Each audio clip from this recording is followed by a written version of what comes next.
Welcome to the KDFL Fantasy Football Podcast. It's me, Brett Steele, and I'm joined, as always, by Mr. Jonathan Detroit Haynes. How are we doing, man? Not good, man. Not good. Fantasy team sucks. Let's see. My Lions suck. I'm so bad. I'm having to record down in the dungeon today. It's awful. Things are not good here in Oakview. We'll get into it in a minute, but it makes me very happy that you are miserable right now. We'll get into that in 1 second. Obviously, we are a captain of the ship this week. No Captain Ruxy, unable to join us. We have his picks, as wise and prophetic as they may be. But before we get to next week, we have to start with this week. So, Detroit, why don't you take off and take us through the week that was in the KDFL Week 5? Well, we start out with Matt's team. Oh my gosh, my thing's freezing up as usual We're going great on the computer. But I can just tell you, my team was awful as usual. I didn't even break 220. I believe Matt had like 250 some points. I wouldn't be able to tell you that because I can't see on my laptop right now. So other than that, my team sucks. Whatever.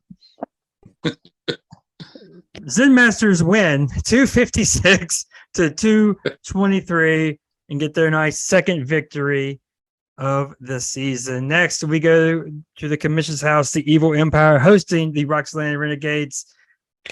We predicted this on last week's pod. It was going to be a tough showing for the Renegades, and it did not disappoint. Montgomery leads all scores for them with 18. It's the Mahomes and the Kelsey show combining for 70 points on Monday night, and this might be a low score alert. We're going to have to get the research team to look into it. But the Evil Empire win bigly, 307 to 140. Nice. Next, we have your Melbourne first. I was waiting for Phil. Oh, I was wondering. Go ahead.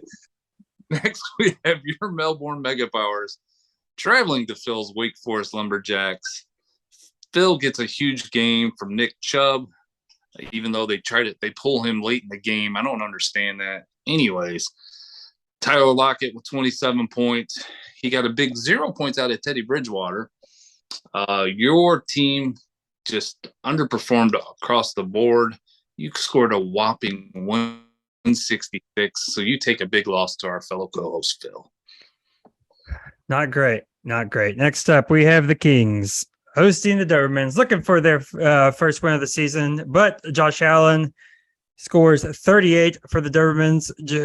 Josh Jacobs puts in 30 for the Kings, and QB number 5 on the season, Geno Smith, with 27 for the Kings, and promising young rookie Chris Olave, not Olive, puts in 21 as well, but it's not enough.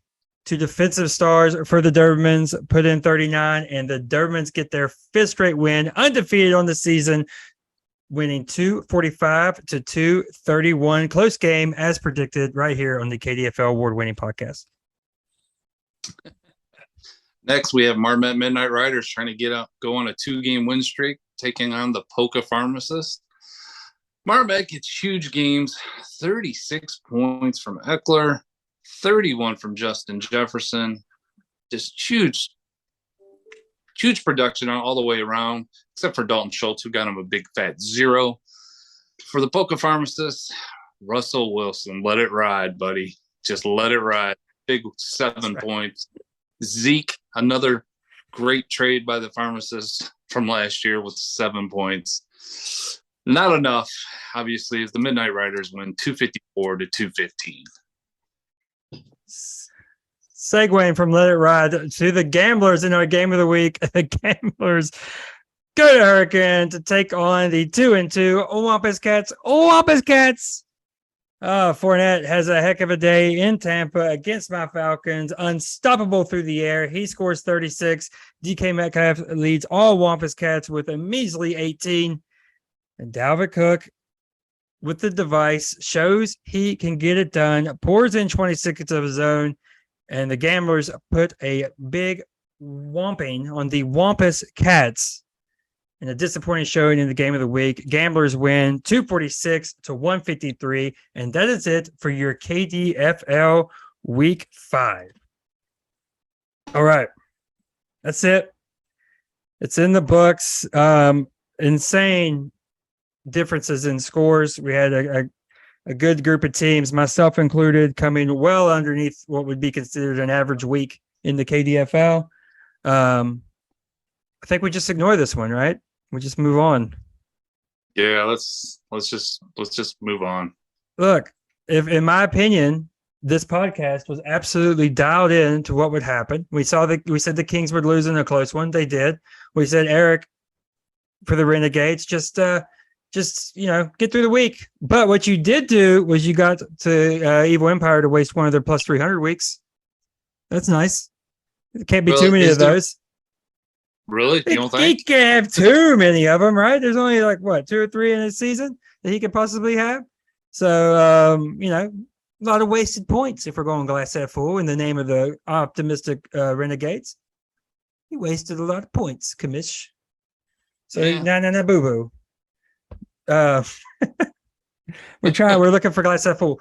Let's talk about this week. We don't even really have a segment ready to go for this week, and it's because we didn't think one would be necessary, and we're not in the right mental state to do it because, as we know, I went to Tampa this weekend. Oh, don't forget, Matt went to Jacksonville too. So. Matt went to Jacksonville. Oh, let's go there first because the KDFL boys went to 2 games and not great outcomes for our beloved Jaguars as they fall to the Texans. Ugly game. Gosh, that was ugly. And I talked about how right we were about predicting the games. I was very wrong on predicting the slate this week because I thought this was going to be the most fun game of the 1 o'clocks. Now, do you think that game was worse than the Colts Broncos game on Thursday? Because they were both bad. Yeah, I don't know. I was at the Tampa game. I didn't see a lot of the clips. I only saw the Pierce run. The Pierce run near the goal line. Rat? What? I said that's an Elkview River rat, man. Oh, yeah. That's a heavily invested in Elkview River rat, we'll just say. That's the gamble of the Elkview River rats. But yeah, that game, from all of my firsthand reports, i.e. talking to Matt there, they just couldn't get it going. A lot of dumb mistakes. And it feels like after the hot start the Jaguars were on, they've taken a step back the last 2 weeks. You could blame week 4 on the weather and write it off, but now I don't know. So we'll see. We'll see if they can right the ship there. Now, on the Tampa, as we know, you've been to me. Yeah. Brady wins again. I love it. You have been with what? What's your guys' record against Brady? Brady is 11-0 against the Falcons. Wow. Okay. You have been with me to this game last year, in fact. And I am a great game participant, a man of the people, love to have a good time, and I was having a good time. Even spotted my random Lions fan, which I somehow seem to always do in these games I go to. There's just one beautiful soul out there, and he was right behind me this week. Absolutely incredible. Fields? Yeah, it was not. He was just there for the good time. But of course, the one downside to being in a game is that you honestly sometimes, actually a lot of the time, you are less informed about what's happening at your actual game than the people that are watching the game. And this is what happened. I was doing my normal shtick that I do when quiet the crowd when the Falcons are on. When the Falcons are on offense, they of course do not listen. I also, this game's been around for 100 years, play by the rules. When there's a penalty, I got that yelled back at me by the fan that was sitting beside me a few times. But then Falcons, for unknown reasons, are storming back on Brady and the Bucks. Down 21-0 into the third, and it's 15-21. They're driving. They're literally, I was at like the 35. They're at the 50. Brady drops back. Grady Jarrett gets pressure. Routine sack or so we thought. And flag comes in, and there it is. The roughing the passer heard round the world occurs. Good call by the ref. And gotta protect the quarterback. Here's the thing. Because you're in Tampa, they're not going to do what? They're not going to show the replay of a questionable call on the screen. They don't show it. They have no clue. All I see is on my phone, I'm getting texts. Oh my God. What just happened? And I'm sitting there and I'm like, I say out loud to the buddy, the Tampa fan beside me. And I was like, I think we just got screwed here. I don't know what's happened. But and then I can't believe it. I do everything the typical fan does. The funny part is me and this guy were joking, having a great time back and forth. He told me to play by the rules, all that stuff. It was a good time. Ironically, he's from Atlanta. So he was from Atlanta in Florida watching the Bucks as a Bucks fan, and I was from Florida, watching the Falcons as a Falcons fan. Whatever. You get it. And ironically, he doesn't say a word and just slowly leaves. I was like, wait, he just left. But so I do what every typical fan does. I just start, I'm shaking my head profusely. The whole walking out, dude, I probably gave myself a mild concussion just by doing this. Walking out of the state. I did it the whole way, basically to the car. Just no. And I wanted them to know. All right. You see my hat. I'm not pleased. You should not be happy with yourself. No, I'm shaking my head. I'm sure it hurts him very badly to watch me shake my head that much. I know. But then I know when you open up your phone and you see a message from me that's saying, "Oh my God, you guys just got screwed." That was it. If I'm saying, it's bad. So what do I do? I find this giant Falcons fan. This is a mountain of a man, okay, that I'm walking out with. So then once I got him, I'm like X-Pac with Kane, right? Now I'm talking all the mess. I got this big guy. I started screaming. Y'all, you better enjoy it. You got 10 more games or 11 more games, whatever. With this fairy tale, the clock strikes midnight. You go back to Brad Johnson and Jeff Garcia and back to being the irrelevant franchise that you are. Enjoy it. Soak it in. This is a joke of a franchise. It's over. I was so mad. And then finally, and then I'll let you finally get a word in here. Yeah. Then I get back to my car after having a great time, and I pull up Twitter and I see it now. I see it God. For the first time. I didn't know what happened. I thought maybe he pushed his head down. I mean, who knows what could get a roughing the passer. Oh, and I lost it, dude. I think I just went nuts, dude. It's just like you want somebody to pay. Well, God, it was awful, but it's the NFL, man. It's what they're turning into. Everyone's saying they're soft, and they are. But there's also no consistency, as we've all seen. Like when Tua hit his head, I think you shared that with me, like the videos of him and Brady getting sacked. Basically the same exact set. The only difference is one didn't hit his head, and the one that did hit his head wasn't a personal foul. So it's just inconsistency. I think they're doing too much to protect the quarterbacks, and I understand, quarterbacks are the NFL. And you want your superstars, but you can't call that on that day. There's got to be some kind. They huddle together all the time. Can't they just huddle together without going to the replay booth and have someone up there saying in their ear, "Oh, guys, that's a bad call. That's not a roughing the passer." Right. They got to do that because they do it on other plays. You see it all the time. They huddle and get together, and they're getting information from someone. So, yeah, I mean, I think the fix would be just to have a New York person Almost, I don't know. Yeah. Treat it like how college officiating treats targeting, where you Yeah. review it to make sure. Here's the thing, and this is where we're gonna differ. Obviously, it's a terrible call, and that ref had a history of it. He had the previous game with Baltimore and Jerome, by the way, whose name will never escape my brain now. It's like a Raiders fans with Gene Sarator and the index card. The second mention of that on this podcast this season. Amazing. But the thing that bothers me is he doesn't do it initially.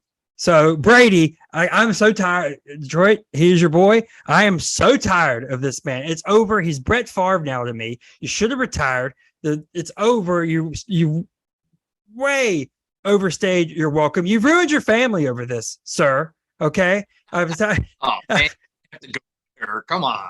Hey, I mean, Allegedly, we don't know. no. He's a terrible person. He kicked our defenders twice during that game, and then he calls and he begs for the call, and he gets it because it wasn't initially called because you can see the replay. You can see the ref standing there. His hands are nowhere near his sides. The tackle's over. You think if you saw that, it's an instant grab and throw the flag. No, he gets talked into it. And as far as I know, he's the only quarterback that ever begs for calls. Prove me wrong. Oh, come on. That's not true. Prove me wrong. Whatever. Oh, I'm so tired of this fossil, dude. He's not. Oh my god, I can't stand. We got one more chance to beat him in Atlanta. That's the only reason I went to this game was because of that stupid record. I wanted to be in the stands when it finally happened. Well, I think I know we say this every year, but I really think this is his last year. And Tampa is not as what we thought they were going to be, or at least not what I thought they were going to be. So they could still probably win that division because that division sucks, but they're not going anywhere. I want the Sky Judge where they just, call it in and say, hey, review this. Hey, it's not roughing. You idiots. You're about to ruin this game. And the only positive side, I mean, obviously the Falcons are not supposed to do stuff this year. But the only positive side is it's almost like it's weird. Like I cursed myself with pumping up the Renegades this past week with the you can play the what if now. All right, you don't have to worry about losing. You can play the what if. It's fun. It's the only thing the Falcons have. What if we get the ball back? Do we actually come back and score? Last piece of ironic. This probably is the worst. I don't know. This is probably the worst flag in regular season that I can think of. I'm trying not to be overly biased because of Atlanta, but around like that. And then what's the most iconic actual missed call that wasn't called? It was against New Orleans with the Rams and the pass interference. Yeah. So it's like the Saints and Falcons again. Good. And we don't even get to that one's terrible. Yeah. But I don't. You're right though. I don't think the ref throws that flag if it wasn't for Brady's reaction after it. Because the tackles, it really was just a routine sack. And then in true Falcons fashion, we don't even get the spotlight for a full day because Monday night, Jones sacks Carr, strips the ball in the middle. This is why it has to go to a third party because there's no way that the ref can see that he recovered the ball and now can't brace his fall and now he's trying to do it with the other. You can't see all that in real time. I thought you were going to go to talk about the roughing the passer that was called on was it the Chiefs? Yeah. That's what I'm talking about. Oh yeah. Okay. I was thinking it was a different play. My bad. No, that's what he strip sacks him and has the ball, but you can't see he has the ball if you're a ref in real time. No, you're fine. It's going to take something like that happening to one of the premier teams, just like the Bills didn't get the ball in overtime, as if a Super Bowl didn't happen in 2016, where the best offense in the league didn't get the ball in overtime. It's like everybody just realizes this is the problem. And then change comes about. That I'm sorry. I had a horrible week too. So I mean, at least I wasn't at the game watching the Lions score. The number one offense in the league racked up a total of 0 points. Awful. The team is the franchise. We're cursed, man. It's possible. I mean, I got to ask you, is it starting to wear off the Dan Campbell love? Yes, absolutely. I'm seeing it like with the fans. That's what I mean. Everyone, Yeah. the love affair is starting to fade. There's too many questionable play calling.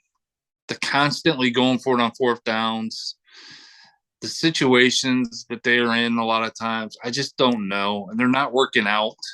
So he went 0 for 6 on fourth downs. First time in NFL history, teams went 0 for 6 on fourth downs. Yeah, it's bad.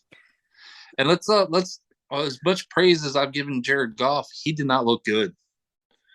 He made some really questionable plays in that game. So I'm still on the okay, Jared Goff's serviceable, but if the Lions get one of those top picks and the quarterback's available, I'm all for it. Even though this team really needs to draft defense. And I know some in the league who always thinks the sky is blue and there's rainbows everywhere. Honolulu blue. Yeah. He would probably disagree with me, but I just don't think Jared Goff is, like I said, he's just serviceable. Yeah, there was me and another fan in Tampa screaming for Ritter, so I understand. Like, I don't know, like it's time to. I want to see what Ritter can do, so we can start aligning ourselves with 2023 draft. You know, start looking at it, figure out what the plan is, and go from there. I don't think Goff is as bad as like Mariota or anything. Mariota's just irrelevant. Like they don't use him. Yeah, I just don't think Goff's a superstar. And if you have a chance, I think draft you should go for it. Yeah, I get that. Okay, real quick, I'm gonna pivot to this here. I've seen a couple of the performances, and I got three main positions of fantasy, right? Quarterback, running back, wide receiver, and you know we knew without our captain here, the rudderless ship. It's going to be a little bit of a shorter episode this week, but I do have this little food for thought. Geno Smith has caught the world on fire. He was written off, came back in week 1, and I believe he's kind of written off again after struggling a couple weeks, and now he's caught fire again as well. So I'm going to give you 3 quarterbacks, and this is for fantasy purposes. Okay.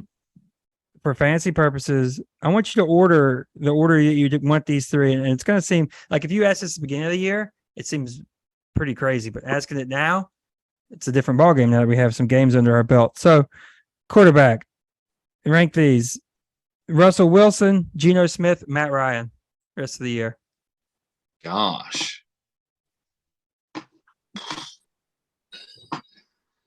Well, I'm going to go. I can't believe I'm going to say this. I'm going Geno Smith, number 1. Wow.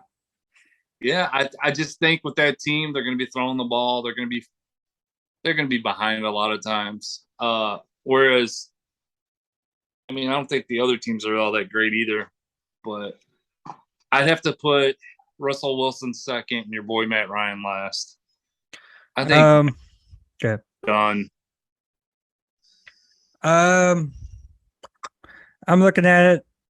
I'm going to still go Russ 1, Geno 2, and Ryan 3.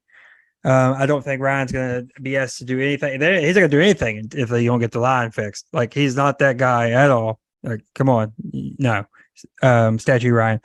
I cannot believe that Russ Wilson is this bad and will remain this bad. That last play on fourth down, you only put him in shotgun like that if he's going. You want him to move around a little. You need a yard or whatever. Move around a little. And he just stood there and thinks. Of course, he misses Hamler. Hamler loses his mind. I have to think that they write this just because it's been so bad. The only thing that gives me pause that really does want me to put Geno number 1 is that defense. And he's going to be in positive game scripts for fantasy all year long. And I feel like he's the quarterback that they didn't want, but now he's proven like sometimes the play becomes undeniable and you have to put him in. even though it wasn't the plan. I think the plan was to have Drew Lock in there, see what he had, suck, and then address it in the draft. But you can't, you know. I think Geno's playing too good to even go that route. Yeah, but as a fellow NFC Bird fan, I'm dying for them to pay Geno. I'm dying for them to lock him up and have him be the starter in Seattle. But that's separate. That's a different world. There's fantasy, and then there's real football. So, all right, running backs. All right, this is kind of like a big Goldilocks little thing here, where we have an older, haven't really seen an older person, or haven't seen a person, and a now emerging player. So Alvin Kamara, Breece Hall, Ken Walker, back-to-back Seahawks. Ooh. And people, I'm getting these for the first time. I really don't know. Yes. Kamara, Hall, and who was the last one? Ken Walker, who is now obviously the starter in Seattle after Penny goes down for the year.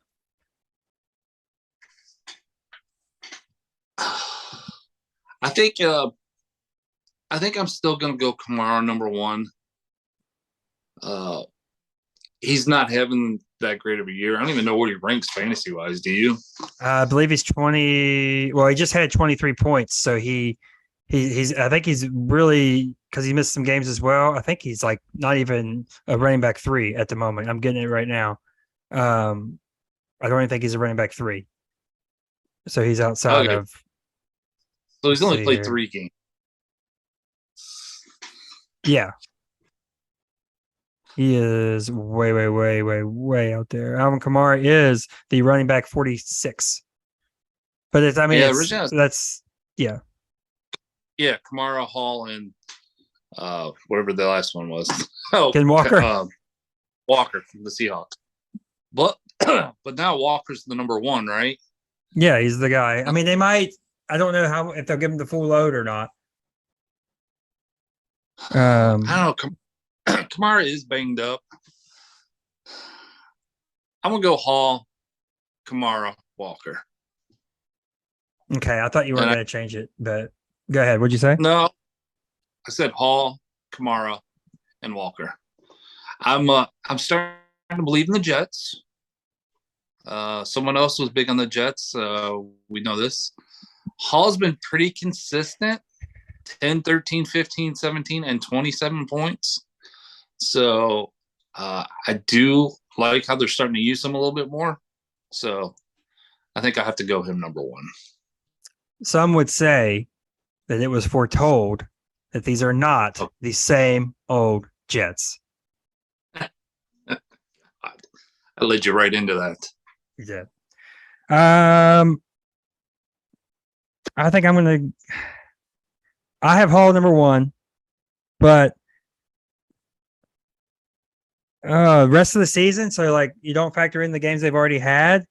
I'm gonna go Hall 1. I'm gonna go Hall 1, Walker 2, Kamara 3, which is insane. Yeah. I don't have a problem with that.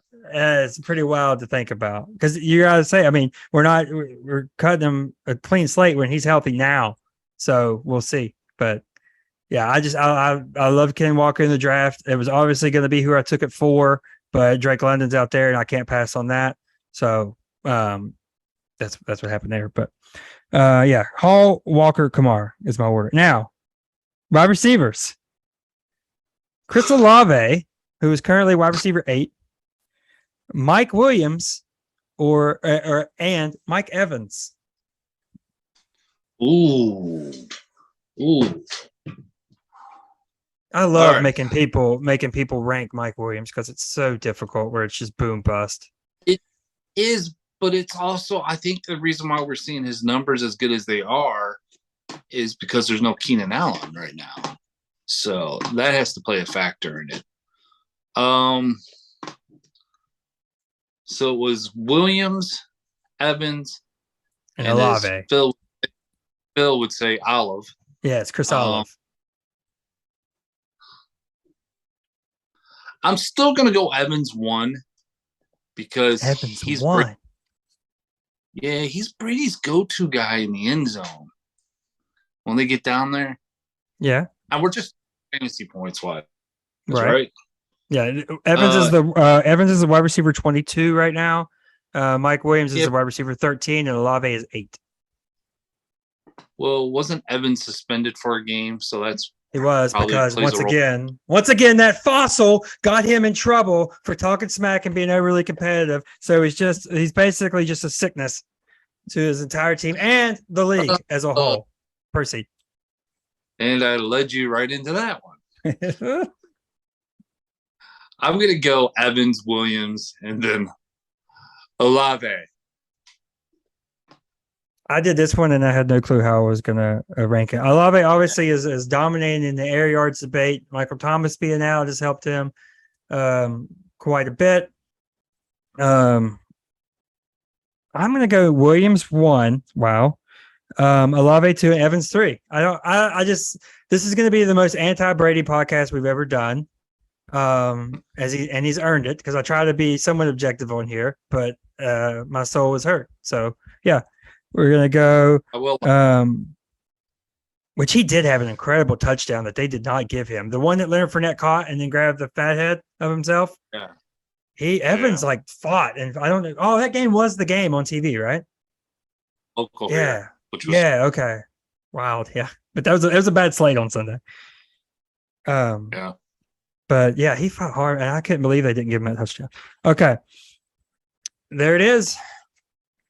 That's all I got for you. Just a little, not really a segment per se, just a little where's Detroit's brain at? And I kind of dominated grind my gears this week. I do have a little what grinds my gears. Okay. It just kind of aggravates me. And it's the Davante Adams situation that we saw at the end of the game where he's running off the field. Yeah. And did you see the second video? It didn't look as the first one did. I hate our judicial system. This guy's filing a lawsuit. I mean, come on. I didn't know that grind my gears was going to be the United States penal system. It's terrible. We sue for everything in this country. It's so dumb. Was it wrong? Yes. Just get an autograph from the guy, an apology or something. Do we have to go to court over something so stupid? I don't know. And there's people out there that are really upset with what Adams did. And yeah, you didn't have to push the guy, but it did look like in that second video, it just came out of nowhere because he wasn't really looking. I think. But you never know in this kind of world. It could have been like a fan something running up. I always think it's crazy. I'm going off a slight tangent here, then we'll come back to it. I always think it's crazy that athletes don't care about fans running on the field. Like, yeah. I'm getting away from it. Like, I know, like, tackling them, no chance. Like, I don't know who the psycho is. And remember, Hank Aaron hits a home run that passes Babe Ruth, and those two guys congratulate him. That'd be a whole different world right now in the world we're in. I'm going to get on my Clint Eastwood for a second, but if that happens today, if two fans ran out and grabbed Judge, it'd been no. Did you see the pressing charges that had the smoke canister? Was that in England? The one that was running? No. It was the Rams game because it was Wagner that hit him. Yeah, that's what it was. Now he's suing because he got burnt. While he got smoking. Clearly, the second angle, I think, kind of vindicates Adams. He clearly doesn't see him. He's already mad at what happened. I mean, he ran into his own guy on the most crucial play of the game. So and he doesn't see him and shoves him instinctively. So I have to, I've been sitting here this entire interview, and I've been wanting to point it out ever since we started. But what's that over your right shoulder? This guy? Yeah. Yeah, just a little fanatic, just a buddy of mine, having a good time right now as it stands. Is that a shout out to a couple of our fans? I saw it. I just saw it and thought it was a cool little mascot. Definitely an original mascot, and definitely not the copycat of another mascot. Because we're unable to be original as a franchise in the baseball world. But Phil should buy a blooper mascot and put it behind him at the next taping of the podcast. I don't know. That wasn't what I was talking about, I guess. But if you want to infer, I mean, that's fine.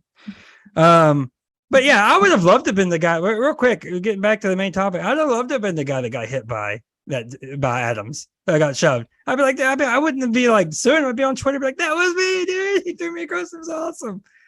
Yeah, but, different thinking. Yeah, it's just someone just trying to make an easy buck. Yeah, I mean, that goes like just different brains for different folks, I guess. Like I always left the game in Tampa. And I've never understood how people get in fights in games. I don't know if I'm just like not a confrontational dude like that. I've never understood it. I've never had nothing but just great times. Well, let me tell you, I've got my ass kicked and I've kicked ass, whatever. Last year, the Tampa Atlanta game, I saw two brothers get in a fight on the way home. Two Tampa fans. Gronk himself.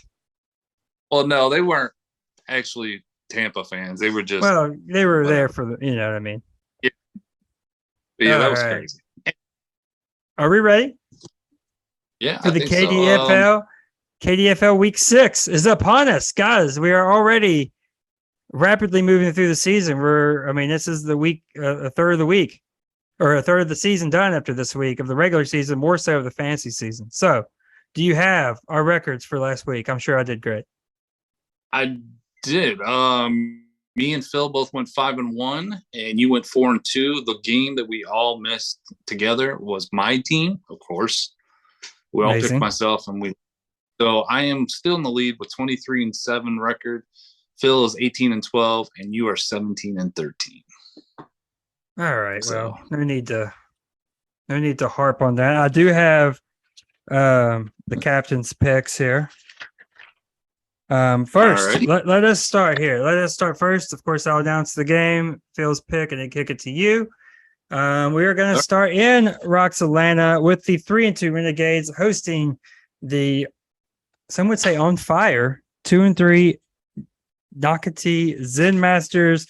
The captain is going Renegades here. What say you, Detroit? Going into this, looking at the point spread, we got the Renegades, who are all banged up. They're still a 44-point favorite, 45 actually. Mm-hmm. Matt only has the edge in 4 of the, I don't even know how many categories we got. The Renegades rocking out there with PJ Walker this week. That's awesome. He's got Tua in his lineup, who has the check mark, and I'm pretty sure Tua's not playing. He's not playing, but he has Stafford on the bench. Okay. Well, I don't know if that's much better, if we're being honest. But right. Even with all his injuries, I just think the Renegades have too much. So I am going to go the Renegades. And you said Phil's going the Renegades? Phil is going the Renegades as well. Looking at this, we do have a QB struggle in Roxalana because this is the Lions bye, correct? Yes. Yeah, Lions bye week, so that means half of the Renegades team is not playing. But also what we don't have for the Zen Masters is they did just trade for Marcus Mariota, trying to get what I believe will be one of his last 2 or 3 starts of his career out of him. I think it is come back to earth week for Nocatee, and I think you look at these wide receiver matchups. The Bengals with T. Higgins play the Saints, which means Lattimore will be on Chase. Higgins should have a good game. Waddle gets the horrible Vikings defense. Corey Davis gets the Packers, which their premier cornerback will be on Wilson or more. So Corey Davis could sneak in some targets. I am going Renegades here. All right. Next up, we have the Wampus Cats versus my beloved Melbourne Mega Powers on a rough stretch here. Phil has the Wampus Cats improving to 4-2. Take it away, Detroit. All right. Looking at this, the Wampus Cats are a 26-point favorite. He's got Kenneth Walker. I forgot about them making that big trade on the draft day. Walker and Hall. That was the beginning of Not to Say About Jets. Go ahead. Walker now in the starting lineup, that's going to help out the Wampus Cats as they try to make their run for the playoffs after being, I don't know, have they made the playoffs since they've been in the league? They are the rebuilding team that has never been built. Okay. So A.J. Brown's been looking good for the Eagles. I just like his team. Your team's just struggling. You're still in rebuild. This might be one of the last weeks Cooper Rush is in your lineup, but you still got Dak. So I just don't see it. I think Wampus Cats are going to put a beating on you this week. All right. No, I'm looking at it. Both my starting running backs have been phased out now. Chase Edmonds and Antonio Gibson are not going to see that lion's share of the work until something happens to Mostert or, Brian Robinson struggles. I did note that Clyde Edwards-Helaire shine kind of went off a little bit last week. It seems to be a kind of a touchdown dependent play for him. Basically what's happening in Melbourne is I'm dealing with the quarterback, whatever that's built in now at this point, the quarterback struggles. But I'm dealing with my one starting running backs being phased out before my rookie running backs are getting their shot as far as Rashad White, Isaiah Pacheco, Jerome Ford is on IR, whatever. We're going to need the wide receivers to come up big to have a chance in this one, but I am going to go with the Wampus Cats. Next up, we have the Pharmacists traveling to Kanawha County to take on the 0-5 Kings. The captain has the Pharmacists improving to 4-2. Go ahead, Detroit. Yeah, this is a rematch from week 3 where Polka only put up 198 points, but still won by 5. I don't think they're going to put up only that amount this week. They're projected to score about 225. I can see that. Russell Wilson, though, we've talked about him earlier, struggling. His running back situation is not the greatest if you look at it. Stevenson, Zeke, and Kamara. But I do like Evans and Diggs. Tim's got Geno, and that's about it, putting up point-wise. I guess Tyler Higbee, because that's the only other person Stafford looks at on that team. Right. So I'm going to have to stick with the Polka Pharmacists. I just think they got a little bit more power than Tim's team does. So, yeah, looking at it here. 2 heartbreaks in a row for the Kings. And we were on top. I think I told him there is no team that the KDFL podcast has a better pulse on than the Kanawha County Kings. We predicted their close losses. Geno's been on fire. I think it will continue this week because the Arizona Cardinals defense is absolute trash. But we got too many strong matchups for the Pharmacists. Stevenson versus the Browns with Harris likely with Harris out. It's about to be his show. Russ gets the Chargers. Show us anything. And of course, Diggs has that, which should be a high scoring matchup against the Chiefs. So I am going Pharmacists here as well. All right. Next up, we have the battle of the podcast, the Lumberjacks taking on the River Rats. Phil, sticking with his Lumberjacks. Are you sticking with your River Rats? Yeah, so this week I have Pierce that's on a bye, so that kind of hurts me. But I do have, I can never say this guy's last name. I love it. Try it. Mustard.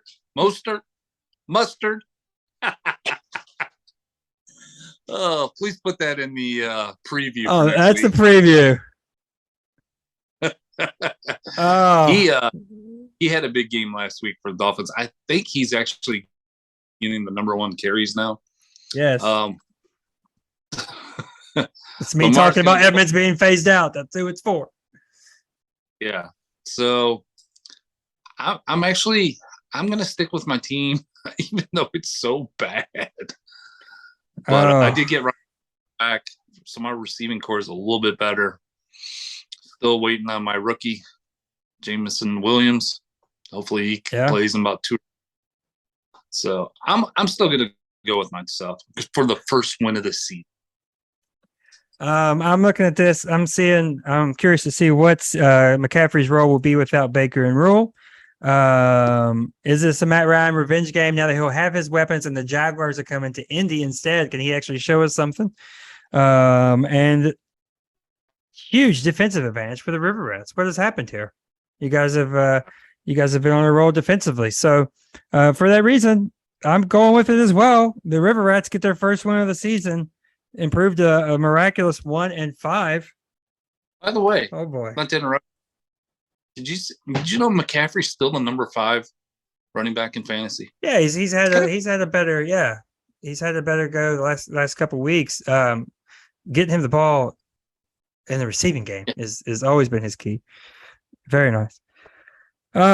Next up, I believe we have what are the undefeated Dobermans, 5-0, traveling to Marmet to take on the Marmet Midnight Riders. I believe our captain has went with the Midnight Riders. He has. What about you, Detroit? Yeah, Doberman's undefeated, but man, they have taken a beating in their running back core. They've lost Penny, Javonte Williams, Treylon Burks as the receiver. That was a big first-round pick for him. So they're a little banged up. And if you look at these projections, they are a 29-point underdog to the Midnight Riders, who are now rolling with 2 wins in a row. I like how their team's playing. Their coaches got them pumped up, got them playing well there in Marmet. So I'm going to stick with it. I think his offensive weapons are starting to roll. So I'm going Midnight Riders. Allen, of course, has the great matchup with the Chiefs, like we've talked about. Horrible running back matchups, though. Like you said, Najee Harris is starting to be like alarm bells for him. Like, like maybe he isn't as dominant as we thought. Plus, a horrible situation with the bad O-line and the rookie QB. They can load up the box against him. I don't like him getting Tampa Bay or Miles Sanders getting Dallas. And for the Midnight Rider side, I love the Rodgers gets the Jets, and Wilson comes right back, obviously, with the Packers. So it could be a Packers get-right game. Rodgers could go off. So for that reason, I'm going to go with the Midnight Riders. I don't believe we have disagreed on one pick yet. I don't know if we will disagree on the last one, as it is our game of the week.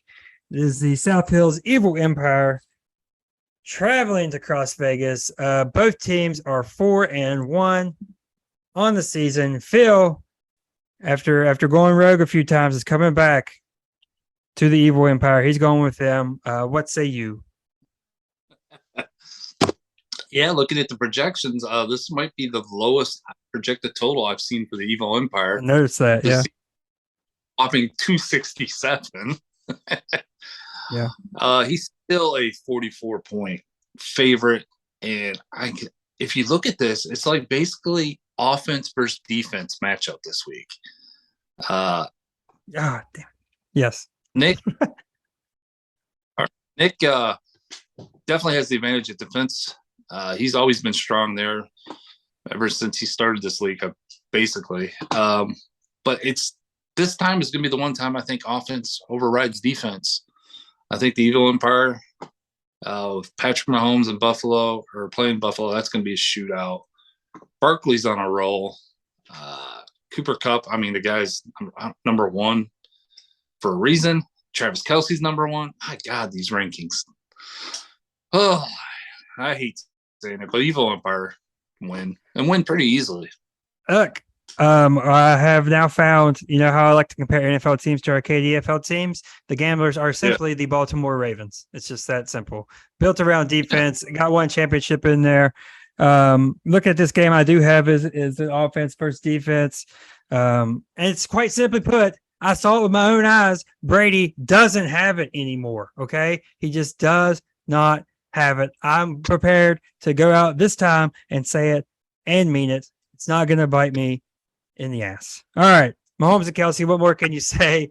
Kelce, 4 touchdowns. Seems like he can score a touchdown whenever they wanted to scheme him open. It still blows my mind. I don't understand how this happens. It seems like you would put 4 people on him and have somebody else beat you before you would let that happen 4 straight times. But what do I know? Bottom line, refuse to pick Brady. Evil Empire go to 5-1. Gamblers lose for the sin of holding on to the fossil. Now, that's it. KDFL week 6 predictions. What do we have as far as last week? I think it was a little bit of a comeback week as far as our NFL locks of the weeks and upsets. I won both of mine. I think for total, we went 4 out of 6. So now I am tied with you with 6 points and Phil with 3 points. So Okay. go ahead. I was going to say my lock of the week this week is the Niners -5.5. Going against that jersey that you're wearing right there. What? I mean, you've stepped in it again. You did what I did last week. I didn't realize that the Patriots were wearing the red jerseys. It's Throwback Helmet Week in Atlanta. We got the beautiful red helmets. I love those helmets. Yeah. I love.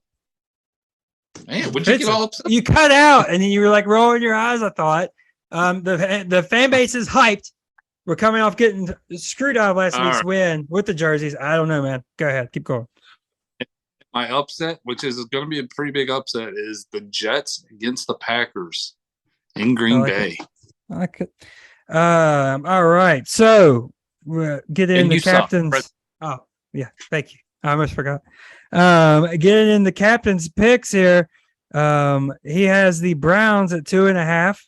And then he has the Giants outright beating the Ravens. This was a tough week for upsets because we have to have at least 3-point spread. And there's not a lot of those this week. There's a lot of close games or, there's like 8s and 7s or 2.5. So always follow the podcast at KDFL Podcast. Follow Phil at Phil Rexy. Follow Detroit at Detroit 8374.